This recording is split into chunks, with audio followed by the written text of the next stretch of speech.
India, world's fourth largest economy. In this article, we will discuss, is India really becoming a world's fourth largest economy? So let's discuss the issue in detail.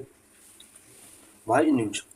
Recently, Niti Aayog informed that India has surpassed Japan to become the world's fourth largest economy and poised to displace Germany in the next 2.5 to 3 years. Recently, NITI Aayog ने inform किया है कि India Japan को सरपास करके fourth largest economy बन चुका है और ऐसा एक्सपेक्ट किया जा रहा है कि आने वाले 2.5 टू 3 इयर्स के अंदर जर्मनी को भी सरपास कर जाएगा और थर्ड लार्जेस्ट इकोनॉमी बन सकता है। India's economic growth. India's nominal GDP has now reached $4.19 trillion, surpassing Japan's estimated $4.18 trillion.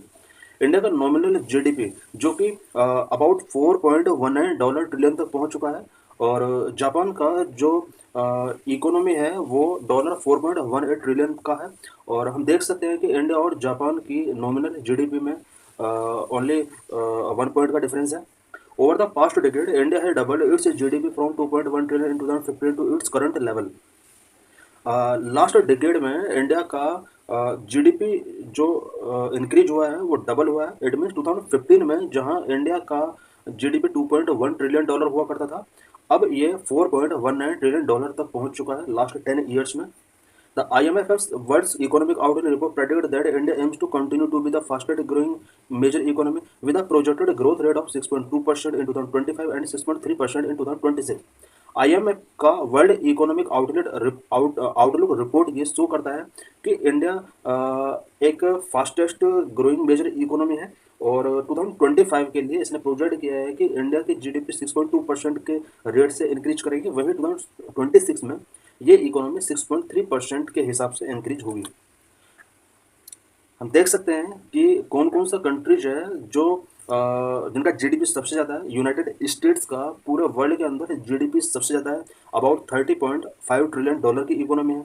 China 19.231 trillion की इकोनॉमी है। जर्मनी जो कि अभी थर्ड नंबर पर है, इसकी इकोनॉमी अबाउट $4.7 ट्रिलियन का है। एंड इंडिया का जो फोर्थ नंबर पर है $4.18 ट्रिलियन की इकोनॉमी है। जापान 4.18 जो कि अब फिफ्थ नंबर पर आ चुका है।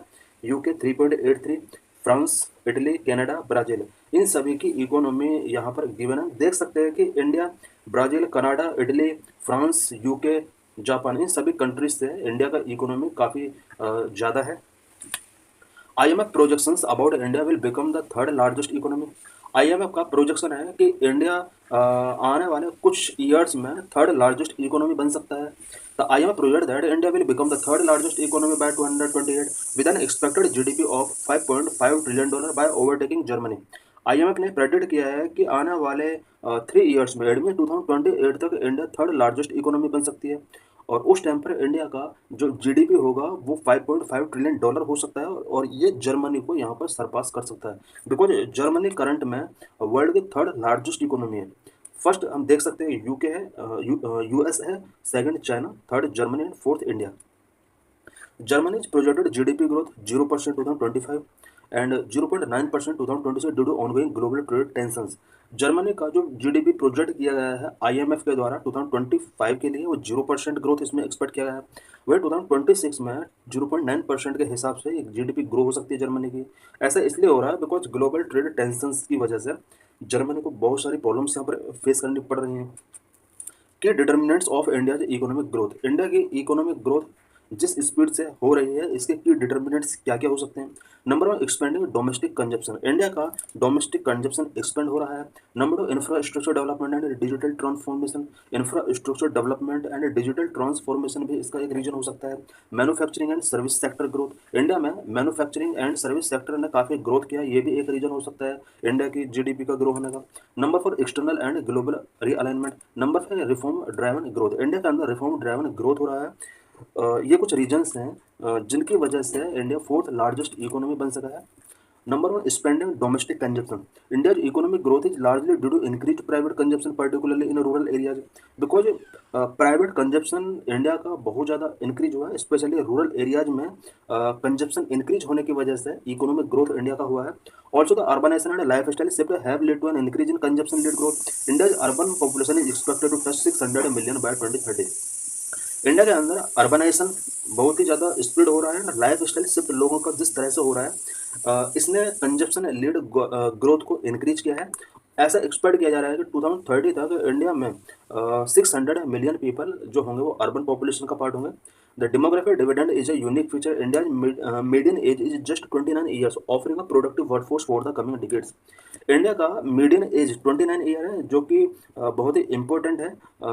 ये जो पॉपुलेशन है प्रोडक्टिव वर्कफोर्स होती है। Number two, infrastructure development and digital transformation. India has invested heavily in modernizing infrastructure, including energy, transportation, and digital connectivity. India ने इंफ्रास्ट्रक्चर को मॉडर्नाइज करने के लिए हैवी इन्वेस्टमेंट किए हैं, सच एज एनर्जी सेक्टर में बहुत ज़्यादा इन्वेस्टमेंट किए हैं, ट्रांसपोर्टेशन सेक्टर में इन्वेस्टमेंट काफ़ी इंक्रीज हुआ है, एंड डिजिटल कनेक्टिविटी पर भी इंडिया का फोकस रहा है। For example, India digital public infrastructure, emergence of India as a global startup hub, and boost in the IT sector, enhancing innovative driven growth. India में innovative driven growth हुआ है, इसके various reasons हैं, such as digital public infrastructure पर India ने focus किया है, and emergence of India as a global startup hub, global startup hub के तौर पर इंडिया का इमरजेंस हुआ है, आईटी सेक्टर को बूस्ट किया गया है इंडिया के अंदर। ये सभी रीजन्स हैं जिन्होंने इंडिया के अंदर इनोवेटिव ड्राइवन ग्रोथ पर फोकस किया है। Number 3, manufacturing and services sector growth. India manufacturing sector has seen significant growth due to initiatives like production linked incentives PLI and make in India scheme. India के अंदर manufacturing sector के अंदर significant growth देखे गए हैं, और इस growth का जो मेन रीजन है वो इंडिया के द्वारा टेकिंग किए गए कुछ important initiative such as production linked incentive PLI and make in India schemes रहे हैं। Additionally, the services sector, particularly IT and financial services, continues to be a major contributor to the GDP. India के GDP में जो major contribution रहा है वो IT and financial services sector का भी एक बहुत बड़ा रोल रहा है। Number 4, external and global realignment. Strategic initiatives like supply chain resilient initiative SCRI and China +1 are leading to increase FDI inflow into India. India के अंदर लास्ट कुछ ईयर्स में FDI इनफ्लो बहुत ज़्यादा इंक्रीज हुआ है।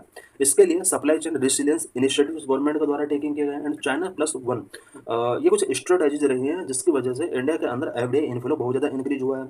Global firms are diversifying their manufacturing bases, turning to India as an alternative to China amid geopolitical tensions. Global firm India के अंदर अपना मैन्युफैक्चरिंग को डाइवर्सिफाई कर रहे हैं, और ऐसा इसलिए हो रहा है बिकॉज चाइना से कुछ इंडस्ट्री फैक्ट्री अब मूविंग करके इंडिया की तरफ कमिंग हो रही हैं, और बिकॉज चाइना के साथ ज़्यादातर कंट्रीज का जियो पोलिटिकल टेंशंस देखे जा सकते हैं। यही वजह है कि ये फर्म्स इंडिया में इस्टेब्लिश होना चाह रहे हैं।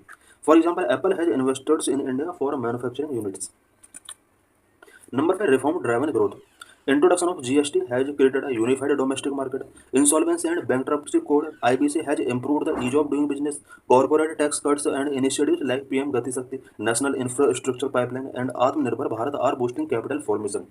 इंडिया के अंदर कुछ रिफॉर्म ड्राइवन ग्रोथ इसलिए शो हो रहे हैं क्योंकि इंडिया ने कुछ रिफॉर्म्स किए हैं, सच एज GST का इंट्रोडक्शन इंडिया के अंदर हुआ।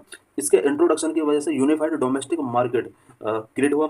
Insolvency and bankruptcy code India के अंदर इम्प्लीमेंट किया गया, इसकी वजह से ईज ऑफ डूइंग बिजनेस काफ़ी इंप्रूव हुआ।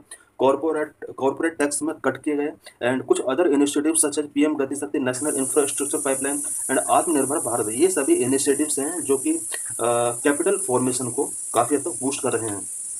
Challenges and concern before Indian economic growth. Indian economic growth के बिफोर क्या क्या चैलेंजेज हैं, क्या क्या कंसर्न है। Number 1, global geopolitical uncertainty. Number 2, inflation and price volatility. Number 3, employment and workforce challenges. Number 4, trade deficit and export challenges. Number 5, infrastructure and investment needs. Number 1, global geopolitical uncertainty. India's economy is deeply connected to global trade and geopolitical tensions, including conflicts, trade restrictions, and supply chain disruptions, which pose a risk to its growth. India के economy global trade and geopolitical tensions के साथ deeply connected है। It means global trade और geopolitical tensions अगर पूरे world के अंदर create होते हैं तो इससे इंडिया का इकोनॉमी अफेक्ट होता है। कुछ कॉन्फ्लिक्ट या ट्रेड रेस्ट्रिक्शंस अगर अदर कंट्रीज के अंदर इस तरह के इश्यूज रेज होते हैं या सप्लाई चेन डिसरप्ट होता है तो इससे इंडिया की इकोनॉमी पर काफ़ी हद तक इम्पैक्ट पड़ सकता है। The economic survey 2025 highlights that ongoing conflicts and trade policy risk could create vulnerabilities for India's economic stability. Number 2, inflation and price volatility. The rising cost of essential commodities, including fuel and food, continues to be a corner concern for policymakers because essential commodities का जो cost है वो rise हो रहा है, and fuel and food का price भी rise हो रहा है। ये पॉलिसी मेकर्स के लिए एक कंसर्न हो सकता है और पूरे इंडिया के लिए ये कंसर्न है, बिकॉज यहाँ पर कमोडिटीज़ का जो कॉस्ट है वो काफ़ी हाई हो रहा है। Number 3, employment and workforce challenges. India workforce faces disruption due to AI and automation. India के वर्कफोर्स को ऑटोमेशन और एआई की वजह से कुछ डिसरप्शन फेस करने पड़ रहे हैं। The need for reskilling and upskilling is critical to ensure that workers remain competitive in a rapidly evolving job market. Rapidly evolving job market में वर्कर्स को री स्किलिंग करना एंड अप स्किलिंग करने की बहुत need है, so that in workers को competitive बनाया जा सके। Number 4, trade deficit and export challenges. Current account deficit of India has been reduced to 1% of GDP, but weak global demand has impacted export. India में current account deficit GDP का 1% से भी कम तक ये आ चुका है, बट इंडिया में अभी जो लो एक्सपोर्ट है ये एक कंसर्निंग सब्जेक्ट है, बिकॉज ग्लोबल डिमांड इंडिया के गुड्स एंड सर्विसेज का काफ़ी वीक है। Indian government is focusing on diversifying trade partnership to mitigate risk associated with declining export. Because India के बिफोर एक सबसे बड़ा जो कंसर्निंग सब्जेक्ट है वो डिक्लाइनिंग एक्सपोर्ट है। इसके जो भी कंसिक्वेंसेस रिस्क हो सकते हैं उसको मिटिगेट करने के लिए इंडिया अपने ट्रेड पार्टनरशिप को डाइवर्सिफाई कर रहा है। Number 5, infrastructure and investment needs. India's capex means capital expenditure to GDP ratio has surge to 3.3%, reflecting strong investment in infrastructure. India capex GDP के कंपेयर में 3.3% तक सर्ज हुआ है। ये कहीं ना कहीं शो कर रहा है कि इंफ्रास्ट्रक्चर इन्वेस्टमेंट काफ़ी स्ट्रॉन्ग हुआ है। However sustained investment is required to modernize energy transportation and digital connectivity. Energy sector, transportation and digital connectivity को बूस्ट करने के लिए हमें यहाँ पर सस्टेन्ड इन्वेस्टमेंट की नीड होगी। Difference between real GDP and nominal GDP. Real GDP and nominal GDP के बीच में क्या डिफरेंस है? Real GDP it measures the total value of goods and services produced in an economy adjusted for inflation. किसी भी economy में total goods and services का जो वैल्यू होता है जिसको इन्फ्लेशन के साथ एडजस्ट किया जाता है, this is known as real GDP. It reflects the actual growth in production by using constant prices from a base year. Real GDP को जो मेजर किया जाता है उसके लिए एक बेस ईयर होता है और उस बेस ईयर के बेस पर एक्चुअल ग्रोथ यहाँ पर मेजर किया जाता है। रियल जीडीपी को हम एक्चुअल जीडीपी भी बोल सकते हैं। Number 2, nominal GDP. It measures the total value of goods and services produced at current market price without adjusting for inflation. Current market price के बेस पर गुड्स एंड सर्विसेज का जो वैल्यू मेजर किया जाता है without adjusting for inflation. Inflation को यहाँ पर एडजस्ट नहीं किया जाता है। This is known as nominal GDP. It means that if prices rise due to inflation, nominal GDP में higher even if actual production remains unchanged. Inflation की वजह से नॉमिनल जीडीपी जो होती है वो हाई हो सकती है, जबकि एक्चुअल प्रोडक्शन अनचेंज इसमें हो सकता है। This is PYQ related to this article. Which of the following can aid in furthering the government objective of inclusive growth? 2011 में एक क्वेश्चन पूछा गया था कि इंक्लूसिव ग्रोथ के लिए इनमें से जो ऑप्शंस गिवन है गवर्नमेंट को ऑब्जेक्टिव को अचीव करने में कौन कौन एक इंपॉर्टेंट रोल प्ले कर सकता है? Option number 1, promoting self help group. Option number 2, promoting micro small and medium enterprises. Number 3, implementing the right to education act. Select the correct answer using the codes given below.